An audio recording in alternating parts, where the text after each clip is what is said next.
baik dan membentuk karakter yang baik, dan nanti kita lihat di sana. Nah ini. Nah kemudian ada pendapat-pendapat nih tentang pendidikan karakter. Kita kan tadi sepakat bahwa kita belum masuk kepada pemikiran Islam. Jadi sebenarnya pendidikan karakter ini banyak sekarang berpendapat, seperti Lorenz ini, si Pak Lorenz ini. Pak Lorenz ini berpendapat apa? Bahwa agama dan institusi agama tidak memiliki pengaruh terhadap perkembangan moral seorang. Ya kan? Biar aja nanti kita lihat itu. Ya, ini pendapat orang banyak kan. Kalau di sini alhamdulillah orangnya muslim semuanya kan. Tapi kalau melihat keluar dari sini kan, nah keluar dari Saudi ya mungkin muslim juga. Keluar dari Saudi semuanya ke Iran, ke utara lagi kan gitu, ke Georgia, ya, kemudian terus ya udah macam-macam kan gitu. Ke Polandia, ke Swedia, isinya udah otaknya macam-macam gitu. Ya.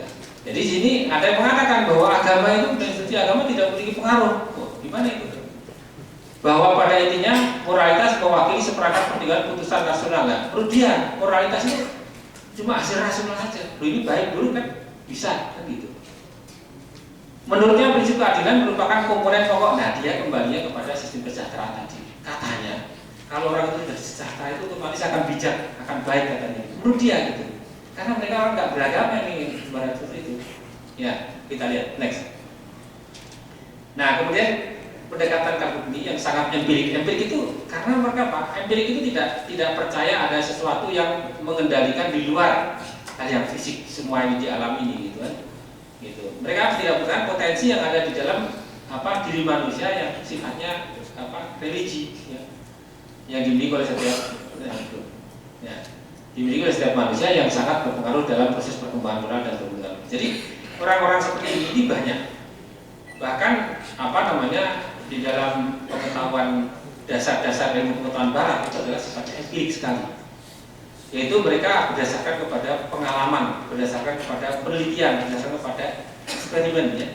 Jadi mereka itu ilmunya ilmu yang sangat empirik yang kalau ada buktinya itu disebut dengan ilmu, kalau tidak ada buktinya bukan ilmu ya. Contohnya apa? Kalau kita kan iman dulu kan gitu, iman kan diajar iman kan, rukun iman pada Allah, iman pada malaikat kan iman gitu. Buktinya apa? Iman kan gitu. Ya kan? Ya memang nanti ada buktinya bahwa kalau Allah tidak ada gimana bisa tercipta, bagaimana dan sebagainya gitu kan. Tetapi pertama iman gitu. Iman itu ya percaya. Buktinya apa? Ya kepercayaan itu kan gitu. Itu kalau iman. Kalau mereka enggak. Ya. Kita kan kita termasuk adanya surga dan neraka kan iman ini, ya kan? Kita surga itu kayak apa sih? Ada telaga susunya, ada telaga madunya, ada air yang mengalir di bawahnya kan gitu. Itu iman, artinya sesuatu yang dijadikan oleh Allah dan itu adalah pusat. Maaf ini itu jauh. Jadi tahan di sini. Ya, jadi iman. Nah, kita itu ada kepercayaan, tetapi memang kita juga bukan sekedar iman saja kalau dalam Islam. Ini agak saya sering sedikit ya. Saya khawatir nanti, ini gimana kan gitu, jadi pertanyaan ya. Gitu. Kalau Islam di samping iman ada amal juga. Wa qul i'malu fasayarallahu amalakum wa rasuluhu mu'minun kan gitu. Kerjakan nanti akan Allah menyaksikan ya. Rasul juga menyaksikan, para umat Islam juga menyaksikan. Nah, kalau mereka itu tidak iman. Tidak dimulai dari iman, tapi dari realitas. Sehingga contohnya, mereka tidak akan pernah percaya adanya Nabi Ibrahim jika tidak ada bukti secara real, baik dalam bentuk artifak atau peninggalan sejarah ataupun prasasti yang membuktikan atau tulang belulangnya mungkin ya, yang membuktikan bahwa Nabi Ibrahim itu ada. Kalau kita kan enggak, kita percaya dulu kan gitu. Nah, ini bedanya gitu. Oke. Nah, ini Freud ya, ini ahli psikologi, dia pun dapat juga tentang karakter itu. Karakter itu apa? Perilaku manusia ini ditentukan oleh kekuatan irasional yang tidak disadari dari dorongan biologis dan dorongan naluri seksual tertentu pada 6 tahun pertama. Berdasarkan teorinya tersebut, Freud menyimpulkan bahwa moralitas merupakan sebuah proses penyelesaian tentang ego dan seperti itu. Jadi kalau ini mindsetnya, si cara berpikirnya si Freud ini adalah tentang seks dia. Jadi pengalaman anak bayi sampai umur 6 tahun itu nanti akan yang ada di bawah sadar dia itu akan mempengaruhi perilaku dia di masa depan. Jadi dia empiris juga sebetulnya, tapi lebih menjurus lagi. Ini Freud ini. Jadi inilah apa namanya pendapat. Dan ini banyak diikuti oleh para ilmuwan di Indonesia. Karena orang ilmuwan di Indonesia kan juga belajarnya dari ilmu-ilmu juga kan gitu. Ya. Sehingga kalau kita belajar ilmu tidak kritis, itu kita suka ke bawah mana? Baik Freud yang pendapat lainnya, kita harus kritis di dalam mempelajari kayak gini. Ya, analisisnya. Analisisnya apa? Titik lemah terbesar Freud dan para penganutnya bukan pada kesalahan teorinya, tetapi adalah over generalis. Jadi memang sebetulnya semua yang mengakui, bahkan Islam pun mengakui bahwa apa namanya dia akan kita sampaikan di slide selanjutnya, bahwa anak kecil itu adalah titik yang sangat sangat menerima banyak sekali masukan. Tetapi bukan itu saja. Kalau di dalam Islam yang akan berpengaruh pada karakter anak-anak di masa depannya atau manusia pada depannya, karena banyak sekali. Karena pada diri manusia sendiri itu juga sudah ada apa namanya naluri kebaikan, dan itu ada. Wa 'allama Adam al-asma'a kullaha fa'aradahum 'alal malaikat. Allah mengajarkan kepada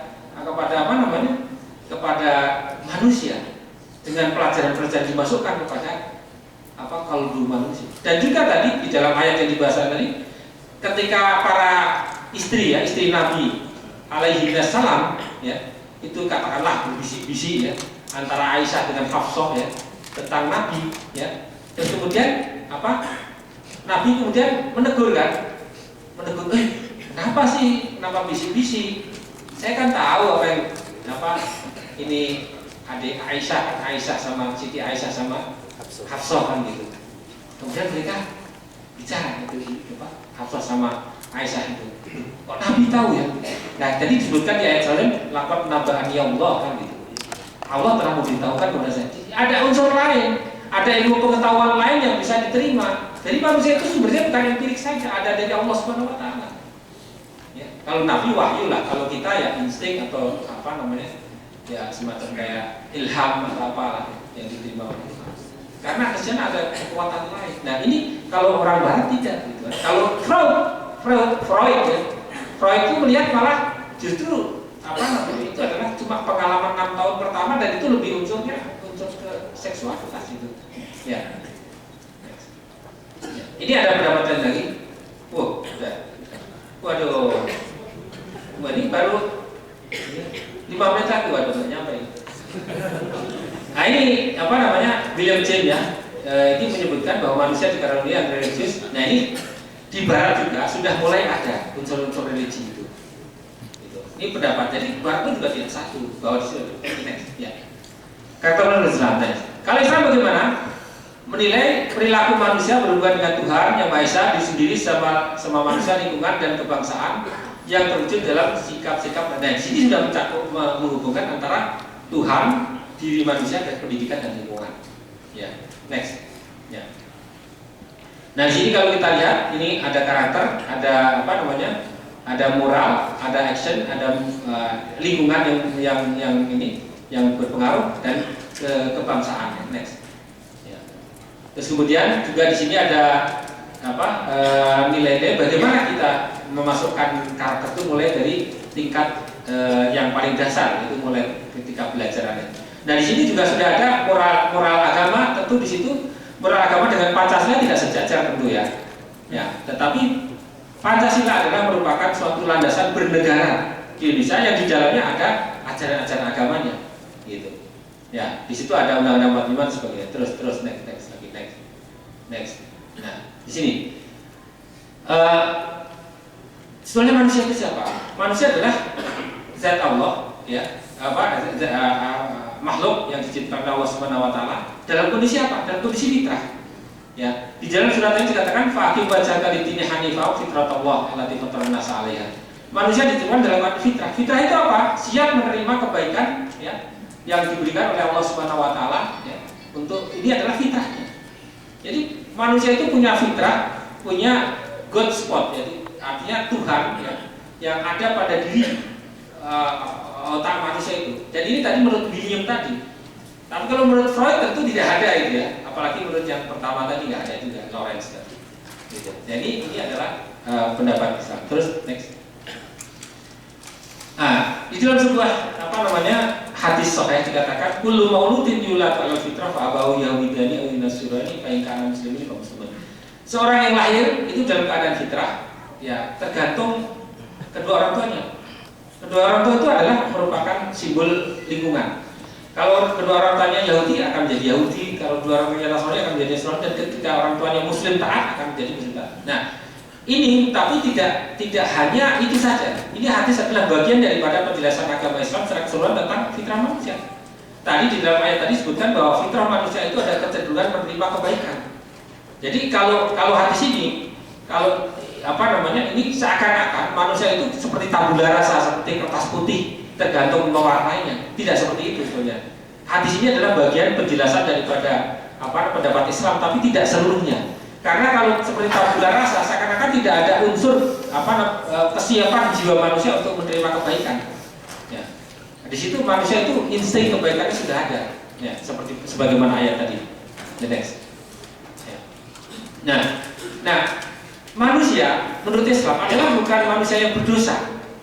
Memang manusia Adam itu telah berdosa, makan buah khuldi. Kalau menurut orang Jawa, makan buah khuldi itu buahnya itu ketika dimakan kan bersama-sama, ya. Makanya kan sama itu fa'akala, ya kan. Kemudian di dalam sebuah ayat Al-Qur'an itu fa'akala, dua-duanya makan. Kalau di dalam tradisi Jawa dikatakan katanya yang perempuan itu lebih dulu makannya. Buktinya apa? Orang Jawa kan empirik juga ya. Karena akibatnya di dada katanya gitu. Kalau laki-laki di janggut, nggak betul itu. Itu mitos itu. Ya, mitos itu. Fakalah dua-duanya bareng makan kan? Ya, dua-duanya makan bareng. Ya, jadi kalau disalahkan nggak ada yang lebih dulu ya. Itu kan seakan-akan meremehkan wanita kan. Seakan-akan perempuan itu lebih salah duluan daripada laki, tidak benar itu. Di sini kan. Nah, tapi kemudian di ayat selanjutnya dikatakan fatalaqa Adamu min rabbi kalimatin fataba alaih. Ya, di surat Baqarah itu.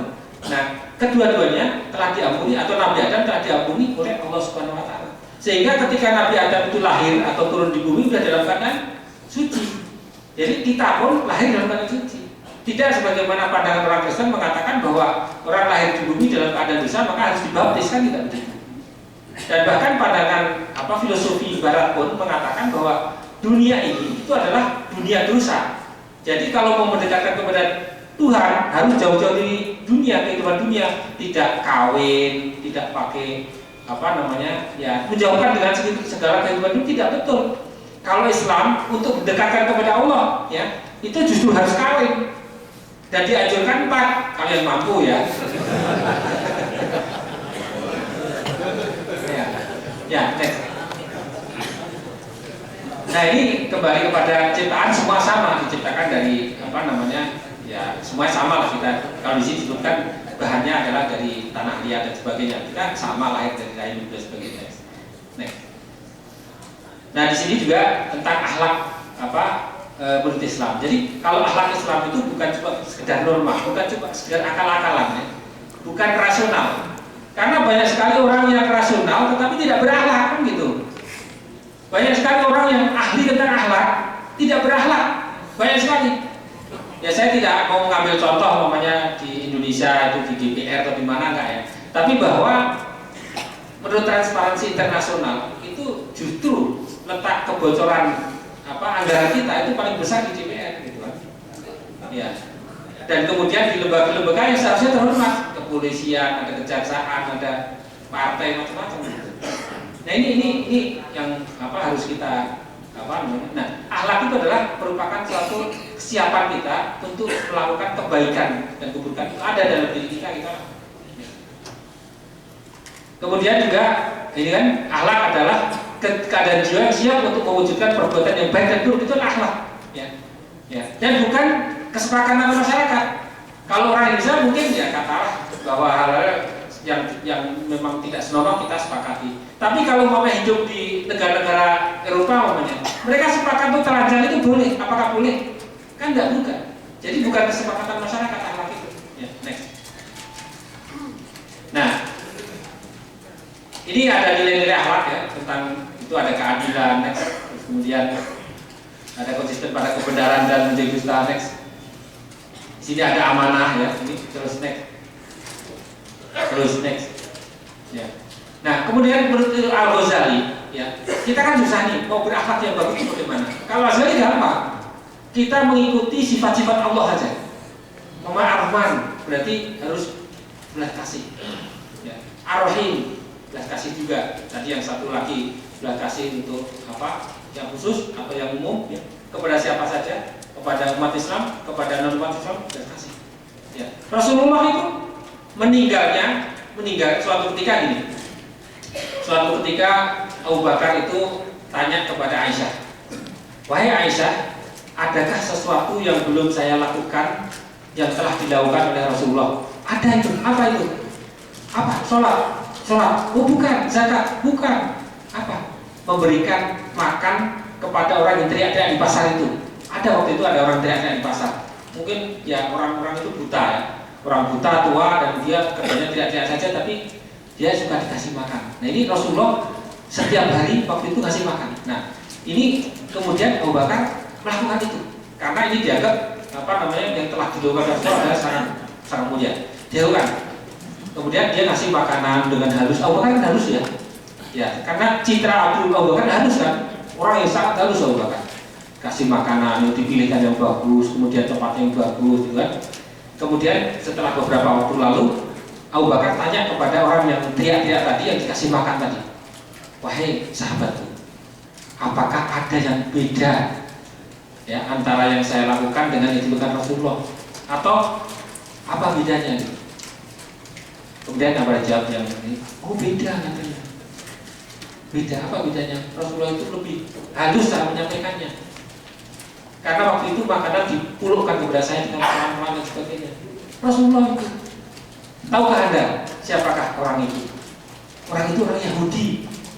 Orang Yahudi yang setiap hari kerjanya mencaci maki Rasulullah dan mencaci maki Nabi Abu Bakar.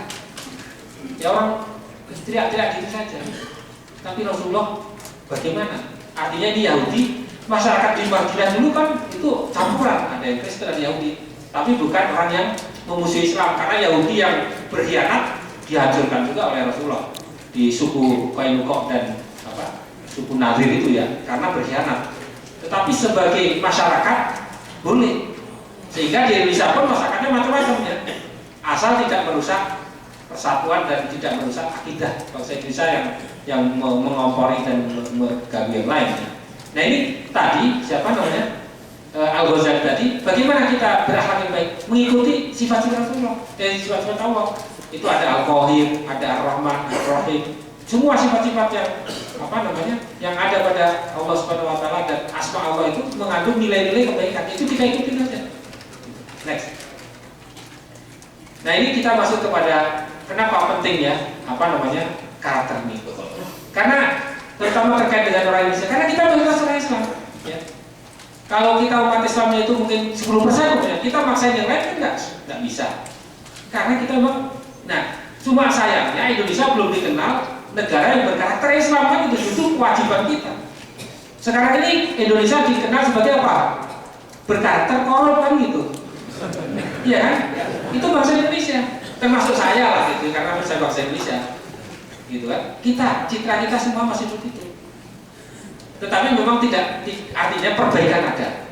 Bahwa tingkat peringkat kita untuk negara terkorup itu sudah menurun menjadi juara. Beberapa tahun yang lalu kita negara yang juara, negara terkorup. Nah sekarang sudah turun. Dan untuk negara sebagai negara kompetitif ya, artinya kompetitif tingkat dunia itu sudah naik menjadi nomor 100. Tadinya sudah 100 lebih ya. Dari 180 negara, tadi 130, dalam waktu 4 tahun ini sudah naik 30 angka ya, cepat sekali. Kita harapkan 5 tahun depan Bapak-bapak pulang ke Indonesia, hebat sekali Indonesia akan menjadi negara yang bersih dari korupsi kan gitu. Indonesia nunggu Bapak pulang ke Indonesia itu. Ya. Nah di sini karena ada kesenjangan antara Muslim kita dan Muslim fakta. Jadi antara nama kita Muslim di Indonesia sebagai negara terbesar Muslim belum menjadi citranya sebagai negara yang bersih di dunia. negara yang paling tidak korup di dunia itu bukan negara Islam, tapi mana? Finlandia. Ya, Finlandia yang negara itu negara malah tidak beragama itu. Kemudian Singapura lah, ya, atau negara-negara Skandinavia, itu mereka tidak terkorup, korupnya mirip hampir nol gitu. Kalau tidak kita ya, harusnya kita itu. Ya. Nah kemudian di sini mengawinkan antara Islam dan Indonesia. Nah ini kita tetap harus memperbaikan. Oke terus next. Nah ini bangsa yang berkarakter. Ada pun ciri bangsa yang berkarakter adalah pertama kemandirian, kedua demokrasi, ketiga persatuan nasional, keempat martabat internasional. Ini menurut Bung Karno. Kenapa kemandirian? Ya kita pinjam saja ya. Kemandirian karena apa ya? Negara yang tidak mandiri itu juga ngemis kesana kemari ya. Kemudian apa namanya? Ya tentu tidak akan berwibawa. Dan itu sangat bertentangan dengan kaidah-kaidah Islam. Kan gitu. Ya. Kemudian kenapa demokrasi? Memang tidak ada pilihan lain, khilafah dan sebagainya. Ini pilihan bangsa Indonesia sementara. Ya. Artinya coba dulu lah, ya. Demokrasi dicoba itu, ya. Ya kalau belum bagus diperbaiki, ya. Butuh waktu demokrasi untuk baik. Sekarang kan demokrasi isinya cakar-cakaran kan gitu. Tapi tidak semuanya. Oh ekonomi juga tumbuh kan gitu. Yang cakar-cakaran itu di Metro TV sama di TV One kan gitu. Ya kalau di TV ini nggak ada cakar-cakaran ya. Ya. Terus, nah ini tadi gambaran tadi sudah saya gambarkan tadi bahwa tahun saya menjadi adil makmur. Terus, ya. Wassalamualaikum warahmatullahi wabarakatuh.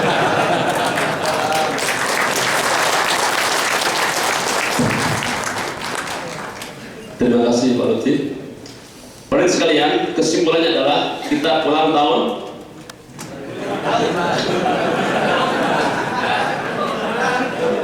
Kalau menurut Bu Jafar, dia sudah siap-siap tahun depan dia mau pulang. Siapa yang mau ikut? Tahun depan ya, bukan tahun depan, 2 tahun depan. Bisa tahun depan. Baiklah, saya bisa memahami kalau tadi Bapak menyampaikan proses susah ya meyakinkan bahwa Anda itu kaya. Sulit memang.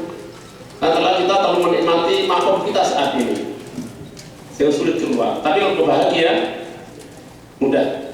Bahagia itu mudah, nggak harus kaya. Salah satu ciri bahagia kalau berjalan agak benar. Bahagia. Kalau ingin terus banyak utang. Maka jangan menunjukkan saat ini. Dari awal dengan terus kita bahagia. Stick ini bagus sekali, rendah, tinggi, kita akan bahagia terus, naik ke atas terus, insya Allah ya. Baiklah, berikutnya adalah dari selama tidur, maaf karena waktu yang sekali, itu maksimum 20 menit saja.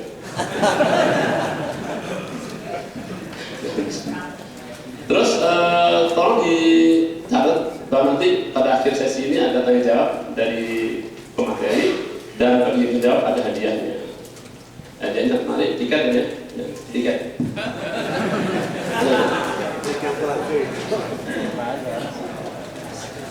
Assalamualaikum warahmatullahi wabarakatuh. Bismillahirrahmanirrahim. Wassalatu wassalamu ala rasulillah wa ala alihi wa mawala amma ba'd. Pak Lutfi Zuhdi, Pak Lutfi Muhammad Lutfi yang saya hormati, Pak Burhan dan Bapak-bapak staf KBRI, rekan-rekan sekalian, teman-teman dari Majelis Taklim, Formatura dan sebagainya. Pertama saya minta maaf tidak berdiri seperti Pak Lutfi karena ini juga terkait dengan kemandirian, agar saya tidak dikesankan mengekor kepada orang lain. Adapun bahwa saya pakai top sendiri di depan, ini bukan kemandirian karena celana saya sudah banyak yang nggak muat. Baik, Bapak sekalian, ini dimuliakan Allah Subhanahu wa Ta'ala. Peran pendidikan agama dalam menyiapkan generasi Islam untuk kemandirian bangsa sama juga seperti yang Pak Lutfi kesankan, panjang banget gitu ya, dan masing-masing punya tema-tema khusus yang jika dibahas membutuhkan waktu tersendiri. Karena itu saya mencoba memetakan masalah. Pertama tentang pendidikan agama.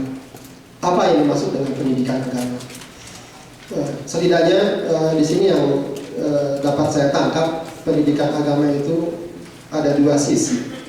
Pertama, pendidikan agama dalam artian pendidikan ilmu-ilmu agama. Jadi kalau kita belajar tafsir, hadis, bahasa Arab, barangkali fikih, itu pendidikan agama. Begitu ya. Adapun pemahaman yang kedua dari pendidikan agama adalah upaya untuk memasukkan atau menanamkan nilai-nilai keagamaan dalam diri kita sehingga membentuk karakter dan kepribadian dalam kehidupan sehari-hari ataupun bermasyarakat. Begitu. Dan jika kita berbicara tentang tema ini, pendidikan agama dalam menyiapkan generasi Islam untuk kemandirian bangsa, maka pemahaman yang kedua ini yang lebih cocok dan lebih mendekati tujuannya. Walaupun pendidikan agama dari sisi pendalaman materi-materi tadi juga pada akhirnya tujuannya ke sana. Akan tapi pada taraf tertentu, pendidikan agama dalam artian mendalami materi-materi agama itu berujung kepada spesialisasi akhirnya. Ya.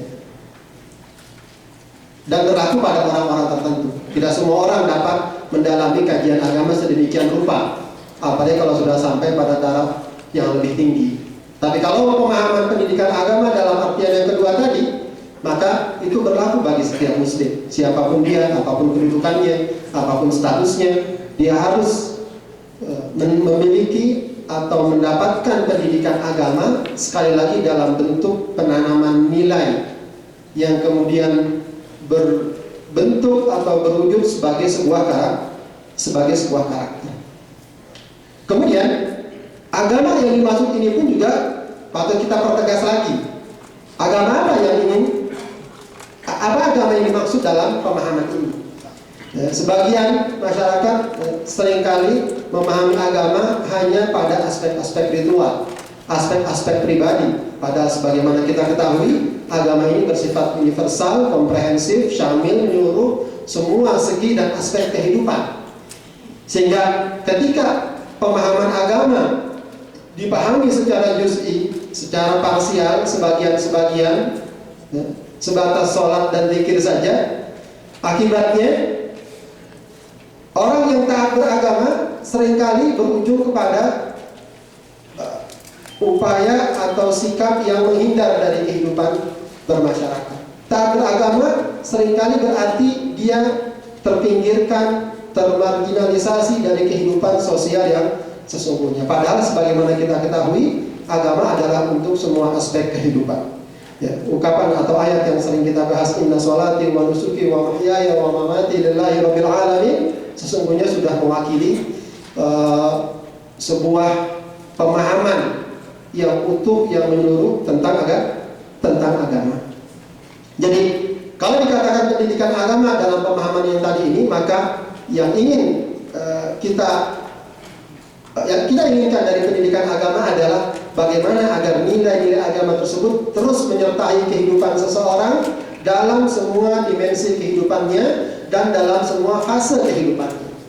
Tidak hanya ketika dia masih TK, SD, SMP, semua fase kehidupannya nilai-nilai agama harus menyertainya.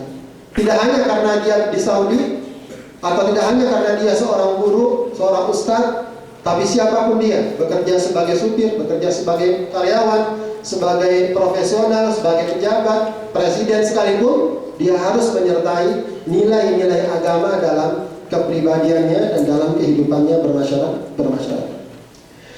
Berikutnya juga tentang kemandirian bangsa. Ya, tadi Pak Lutfi alhamdulillah sudah membuat kita berbunga-bunga dengan potensi negara kita yang sedemikian besar, ya. Dan ini memang harus kita syukuri dan harus selalu kita angkat, ya. Meskipun akhirnya masih memperpanjang kontrak terus tiap 2 tahun sekali, setidaknya kita punya harapan dan angan-angan seperti yang tadi Pak Lutfi sampaikan. Akan tapi yang juga saya tekankan di sini adalah ketika kita berbicara tentang kemandirian bangsa, seringkali yang tergambar adalah hal-hal yang bersifat materi, duniawi, ekonomi dan semacamnya. Ada satu kemandirian yang sesungguhnya sangat mendasar, yaitu kemandirian akidah, kemandirian ideologi. Ya. Dan menurut apa yang dapat kita tangkap dari keimanan kita, dan ini tentu memang bukan hal-hal yang sifatnya nyata, tapi memang lebih kepada keimanan, dan itu juga sudah terbuktikan secara nyata sebenarnya, bahwa dari sinilah kemandirian itu dapat kita bangun, dapat kita mulai. Bagaimana ketika ideologi kita, akidah kita sudah mapan, sudah kuat, dan kemudian kita mampu menangkap, menguasai, mengeksplorasi segala potensi yang kita miliki, insya Allah kemandirian yang sesungguhnya itu dapat kita realisasikan. Tentu saja kemandirian yang dimaksud di sini bukan berarti kita tidak butuh siapa-siapa, kita butuh segala hal baik di dalam diri kita atau di lingkungan kita. Tapi yang paling penting di sini adanya percaya diri, bahwa kita bisa. Kepercayaan diri ini sangat penting. Adanya semangat, adanya proaktif, adanya sikap yang produktif, inovatif untuk memanfaatkan semua potensi yang ada. Tidak pasif. Lawan dari kemandirian barangkali kalau boleh saya katakan adalah sikap pasif, mengekor, konsumtif, begitu ya. Kita sudah merasa cukup ketika kita bisa menggunakan alat-alat elektronik tanpa kita berpikir bagaimana kita sendiri bisa menciptakannya. Kita sudah merasa senang ketika kita membaca tulisan-tulisan tanpa kita merasa berupaya untuk sedikit banyak membuat tulisan dan seterusnya dan seterusnya. Begitu. Jadi dan Allah Subhanahu wa taala berikan kita semua potensi itu. Di antara hal yang dapat mencetuskan dan mendorong ini semua adalah kualitas ideologi kita, akidah kita, keimanan kita kepada Allah Subhanahu wa taala. Baik. Kemudian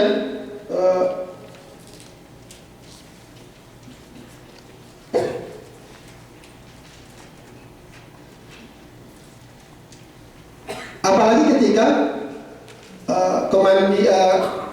kemandirian dikaitkan juga dengan karakter yang tadi juga sudah secara panjang lebar dikaitkan. Karakter ini bagi kita juga sangat erat kaitannya dengan ideologi, sangat erat juga kaitannya dengan keyakinan. Karena kehidupan dunia ini begitu dinamis, naik turun gelombang pasang surutnya sedemikian besar. Jika tidak didukung oleh kekuatan prinsip, kekuatan pegangan, pedoman, maka pasang surut kehidupan ini dapat sangat mungkin membawa manusia dalam hal-hal, dalam perkara-perkara yang sedemikian jauhnya, yang dapat saja berakibat negatif bagi kehidupannya secara pribadi atau bermasyarakat. Baik, kemudian baru kita membahas tentang peran pendidikan agama. Lalu bagaimana peran pendidikan agama terkait dengan kemandirian bangsa, terkait dengan upaya untuk membentuk karakter generasi dan seterusnya.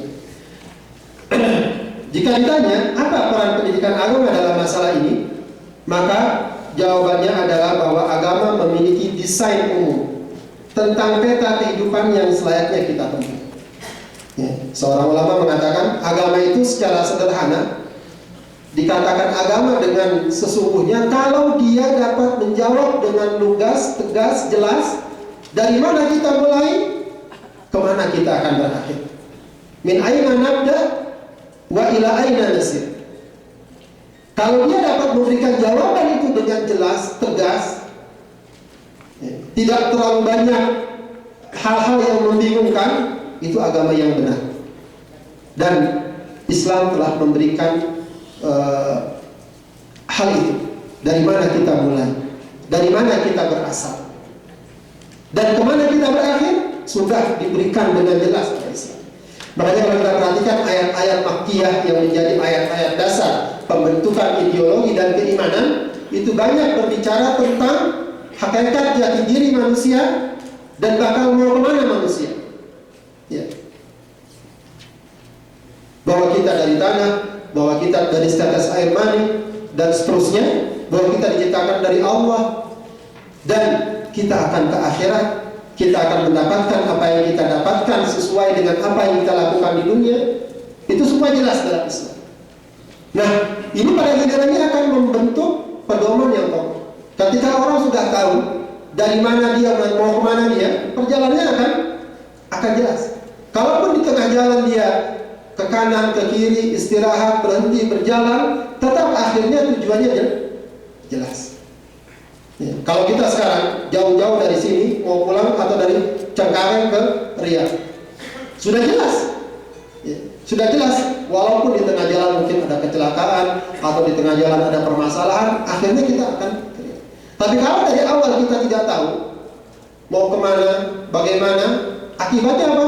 Kesana kemari terombang-ambing dalam arus kehidupan yang tidak menentu. Dan ketika itu maka bisa dibayangkan apa yang terjadi. Walaupun berbagai macam mungkin kemajuan diraih, ekonomi sedemikian tingginya, penemuan-penemuan ilmiah sedemikian tingginya, seringkali pada akhirnya justru menjadi sumber permasalahan yang ada.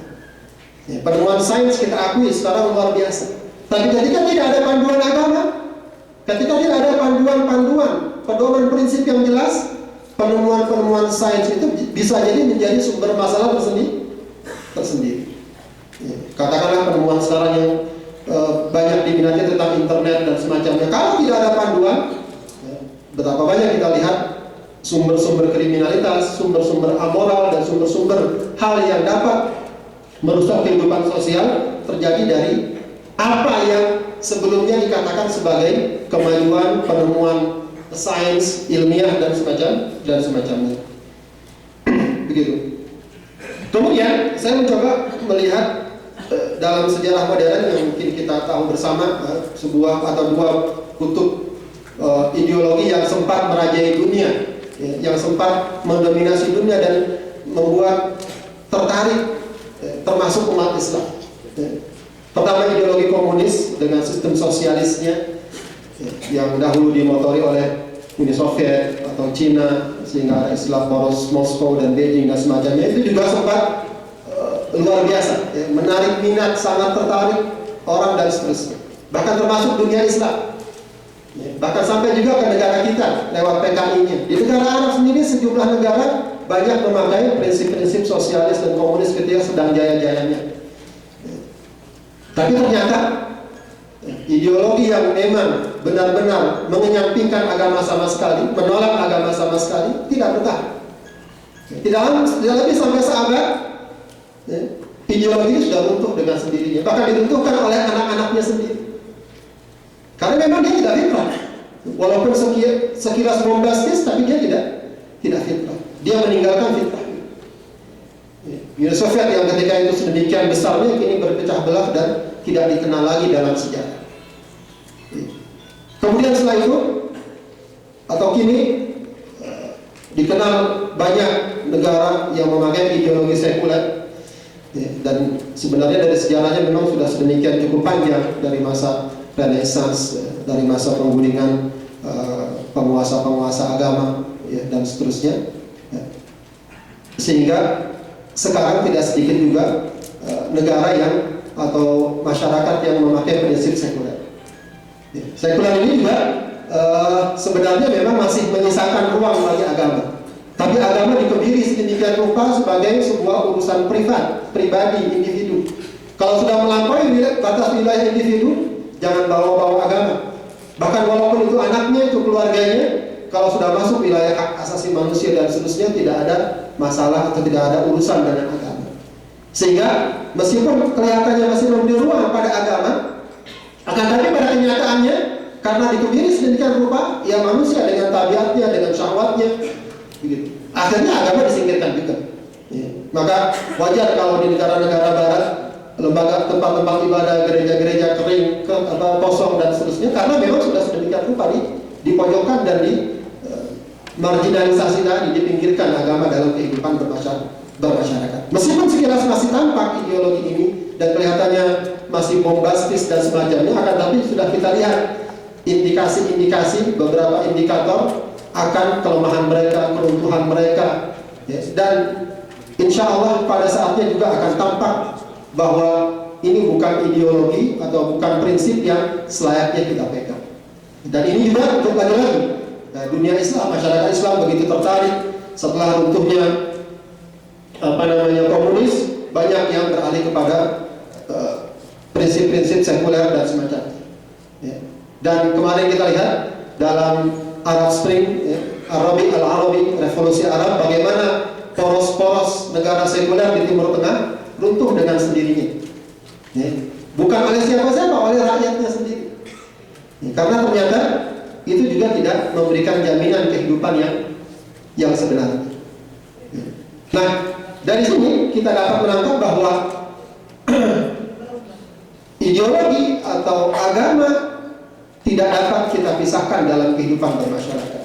Masyarakat negara yang ingin kuat adalah negara yang harus menyertakan nilai-nilai agama dalam kehidupan sehari-hari. Apalagi kalau dia adalah masyarakat Islam.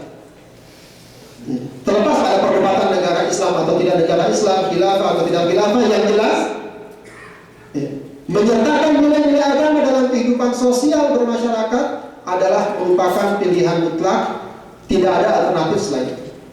Dan dengan sendirinya pendalaman atau pembinaan agama juga merupakan perkara yang mutlak. Tinggal permasalahannya adalah bagaimana format yang baik dan yang benar tentang pendidikan agama. Itu juga masalah. Sebab masalah pendidikan agama bukan hanya masalah labelisasi. Oh, sekolah agama, madrasah. Ya, dulu waktu kecil saya dibilang, kalau ditanya sekolahnya di mana deh? Di madrasah. Kalau madrasah artinya sekolah, begitu. Sekedar untuk membedakan ini sekolah agama, begitu ya. Ya, jadi yang paling penting juga sekarang adalah bagaimana format pendidikan agama, agar jangan sampai pendidikan agama tidak hanya sebatas label, hanya sebatas transfer teori dan ilmu. Orang ilmunya benar tentang agama, tapi pelaksanaan sehari-hari minim, jauh, atau asing bahkan. Dia tahu betul misalnya tentang syariat salam, assalamualaikum, akan tapi yang dia tahu kemudian secara praktis yang namanya salam cuma kalau di atas mimbar, assalamualaikum. Kalau ketemu di jalan, assalamualaikum Pak Haji, gitu aja jawabannya. Kurang terrealisir di tengah masyarakat. Suami baru pulang ngaji dari pengajian diajarin salam, pas sampai di rumah ketuk-ketuk pada istrinya, assalamualaikum. Istri lagi masak buru-buru, waalaikumsalam. Pas buka pintunya, ya apa? Kirain siapa? Pakai salam segala. Itu apa artinya? Artinya penerap pendidikan agama selama ini memang belum berupaya menerapkan, belum berupaya memasukkan nilai-nilai agama dalam kehidupan sehari. Nah, ini yang memang format ini yang harus kita upayakan. Konsep Islam, Al-Quran, hadis Rasulullah sangat jelas sebenarnya terkait dengan format pendidikan agama. Akan tapi tentu saja masalahnya tidak cukup dibahas dalam sesi ini. Nanti formatnya tolong bikin seminar lagi. Ya, bagian kedua tentang format pendidikan agama yang baik dan dapat menjadi nilai-nilai kehidupan dalam kehidupan kita.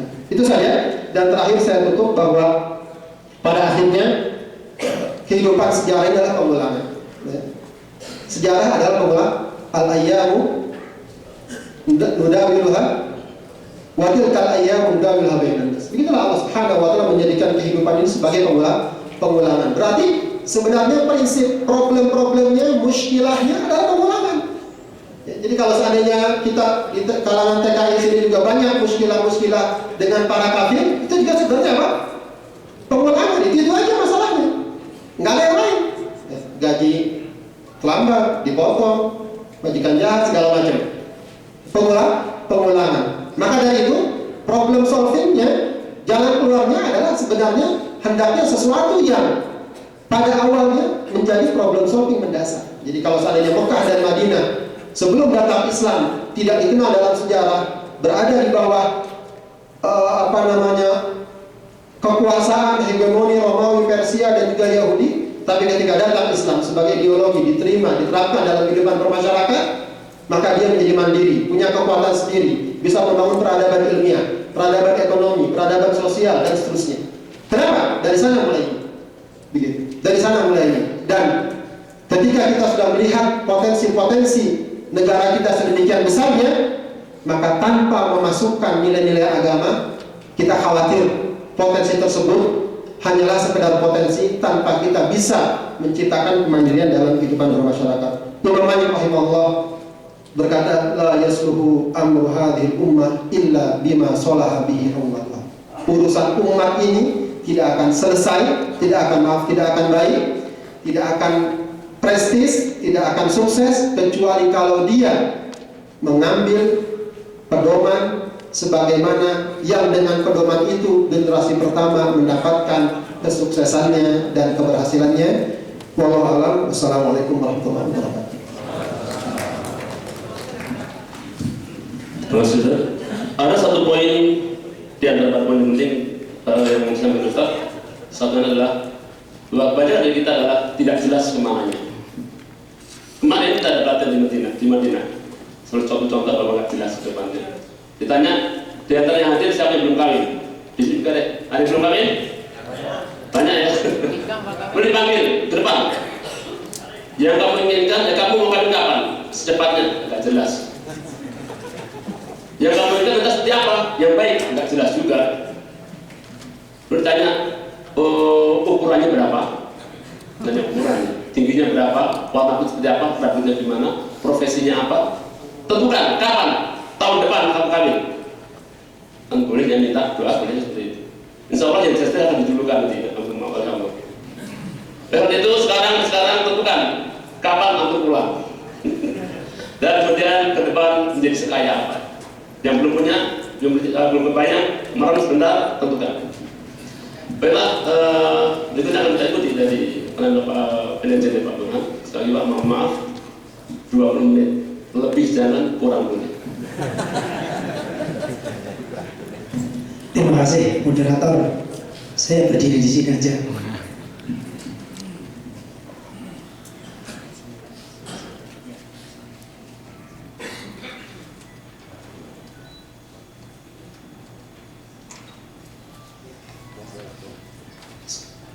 Assalamualaikum warahmatullahi wabarakatuh. Yang terhormat Bapak Wakil Duta Besar Republik Indonesia untuk Saudi Arabia, Bapak Dr. Muhammad Lutfi atas pendidikan dan atas perdagangan, serta semua saja hadirin semua yang berbahagia dan insya Allah dimuliakan oleh Allah SWT. Dan tak lupa pada Formatra yang telah memberikan izin kepada saya untuk berbicara di sini. Baiklah Bapak-bapak semua, di sini saya akan menyampaikan tentang bagaimana meningkatkan kualitas SDM melalui pendidikan. Namun sebelum kita berbicara ke sana, saya akan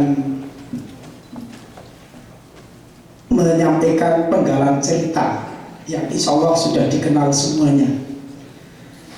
Jadi konon ceritanya dulu zaman Perang Dunia II, di mana Jepang dengan sekutunya dan Amerika dengan sekutunya pula berperang yang hampir Jepang itu menaklukkan. Betul kan ya Pak? Namun apa? Pihak sekutu Amerika yang sudah begitu kedodoran berpikir bagaimana untuk mengalahkan Jepang. Maka dengan senjata pamungkasnya diledakkan Hiroshima dan Nagasaki. Begitu kira-kira, tapi lebih keras lagi. Setelah itu Jepang sadar bahwa saya sudah begini gigihnya, tapi ternyata saudara-saudara kita yang ada di Nagasaki dan Hiroshima sudah menjadi kota mati, hancur lebur karena senjata pamungkasnya Amerika itu. Pendek cerita, maka Jepang menyerah. Begitu menyerah, Indonesia merdeka. Merdeka Bapak Ibu? Insya Allah sudah merdeka. Namun begini, cerita yang saya ambil di sini adalah ketika hancurnya Nagasaki dan Hiroshima, seorang kaisar datang dengan perasaan sedih karena memang sudah betul-betul hancur. Ada satu pertanyaan seorang kaisar bertanya begini, adakah masih tersisakah guru di sini? Masih adakah tersisakah guru di sini?